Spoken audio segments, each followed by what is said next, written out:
Utiliser les guillemets anglais.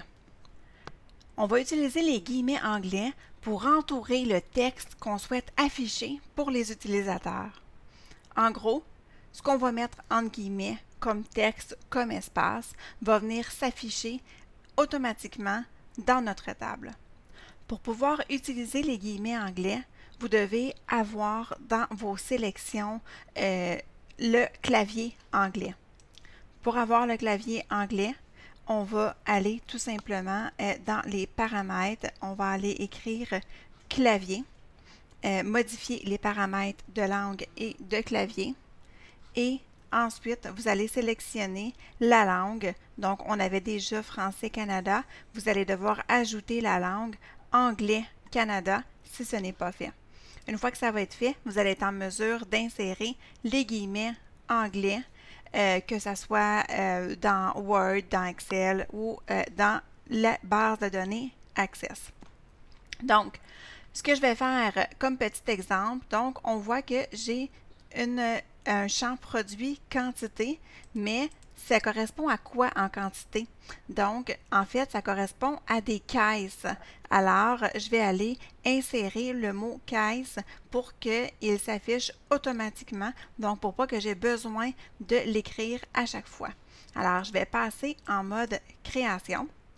Et j'ai déjà un format qui a été fait pour qu'on affiche des espaces s'il y a lieu avant mon chiffre. Alors, on peut les laisser là, il n'y a pas de problème. Je vais juste me positionner à côté dans format après avoir sélectionné évidemment mon champ.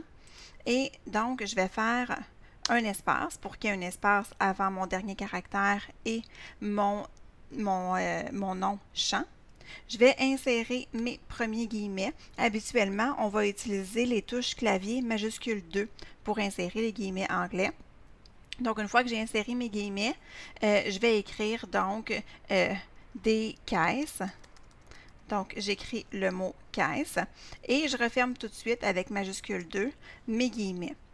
C'est tout. Donc, il n'y a pas d'espace, pas rien. Le seul espace est entre le dernier arrobas et le premier guillemet. Une fois que c'est fait, j'enregistre tout simplement. Je vais appuyer sur mon bouton de mise à jour pour faire la mise à jour. Et je vais basculer en mode feuille de données pour vous montrer le résultat. Alors, vous le voyez ici, donc le mot caisse, c'est écrit partout. Et si je fais donc, je me positionne à un nouvel enregistrement, que j'écris mon enregistrement, peu importe, donc la date, comme ça. Oups, il faudrait que j'écrive une date qui a du sens.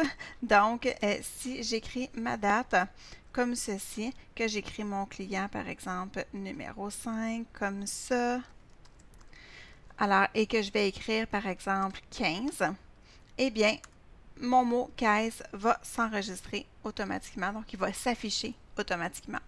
Alors voilà, c'est comme ça qu'on utilise les guillemets anglais dans une base de données, en fait plus précisément dans une table pour un champ de type texte long ou texte court.